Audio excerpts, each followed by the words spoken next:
मुंबई गोवा महामार्गावरती सावर्डे आगवे वळणाजवळ एक बस उलटलेली आहे।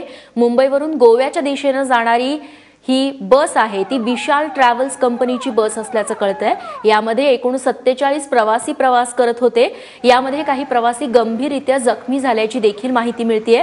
तर या अपघातामध्ये 3 प्रवाशांचा मृत्यू झालाय, तर काही प्रवासी गंभीर जखमी झालेले आहेत। त्यांना जवळच्या रुग्णालयात उपचारासाठी तातडीने दाखल करण्यात आलंय। मुंबईच्या परेल इथून ही बस मालवणच्या दिशेने प्रवास करत होती। चालकाचं गाडीवरचं नियंत्रण सुटल्याने हा अपघात झाल्याचं बोललं जातंय। सचिन देसाई आमचे प्रतिनिधी आता आपल्या सोबत आहेत। सचिन, नेमका कधीचा आहे हा अपघात आणि मृतांची नावे कळू शकली आहेत का? रेश्मा, मुंबई गोवा महामार्गावर सावर्डे आगवे या ठिकाणी जो अपघात प्रवण क्षेत्र आहे, एक धोकादायक वळण आहे, या ठिकाणचा हा अपघात आहे। पहाटे 4:15 वाजेच्या सुमारास हा अपघात झालाय।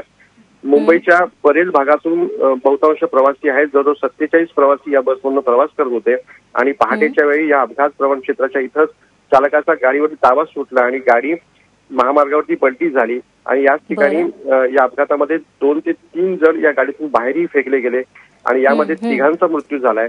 जे 15 जण गंभीर जखमी होते। स्थानिक लोकांनी मदत करत या 15 जणांना जवळच्या वालावलकर इथल्या रुग्णालयात दाखल केलंय। या 15 लोकांवरती ते उपचार सुरू आहेत आणि ही बस खाली अजूनही 2 जण अडकले असल्याची भीती व्यक्त केली जाते। त्यांना काढण्याचे प्रयत्न सुरू आहेत। रेश्मा, सचिन, धन्यवाद तुम्ही दिलेल्या माहितीबद्दल।